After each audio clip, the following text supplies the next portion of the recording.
Hello there, it's David. Welcome and welcome back to Cross Fitness, helping men and women get in the best spiritual shape of their lives, one workout at a time. Quick thought in this video that I'm calling ways to hear God's voice. And don't we ever want to hear the voice of God? There's never been a time more important that we hear God's voice with crystal clarity. And you know what? We can.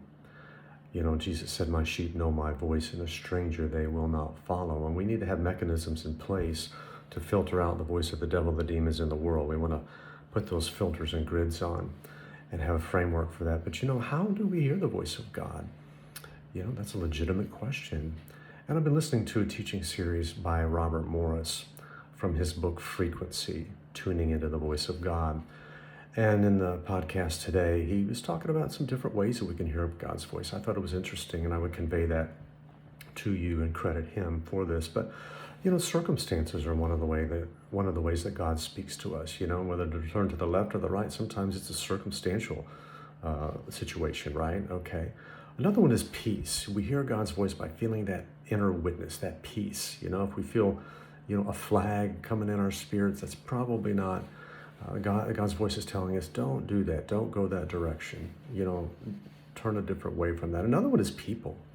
I mean, God uses people, from our pastors to teachers and friends, and you know, God speaks through people, absolutely, positively. So don't miss that, and don't shut that one down. He also speaks through dreams. Okay, I mean, Joseph had a dream, you know, and on we could go throughout the scriptures. It's replete with examples of that, and visions too. I guess that's God speaking to us while we're awake, a dream while we're asleep. You know, you're just kind of sitting there and pondering, meditating, reflecting, ruminating over something, and maybe you just close your eyes and you just kind of have a word picture there. You know, it could be a vision from the Lord. It could be the voice of God speaking in that way. Another is through, you know, natural circumstances, occurrences. You know, maybe God's just speaking to you through nature or something like that. Even supernatural occurrences, you know, like the burning bush. That would be one example of God speaking supernaturally to someone, in that case Moses. But God can do that, right? I think the biggest way that God speaks to us is through the Bible, through the scriptures, okay? I mean, you want a word from God? Go to the Word of God. That is absolutely the safest place to get the Word. In fact, if you think you hear the voice of God in any of these other ways, you need to take it and overlay it against the Word of God, because that is the litmus test. And then finally, I'll mention the Holy Spirit. Of course, the Spirit of God. You know, that is the voice of God Himself speaking to us.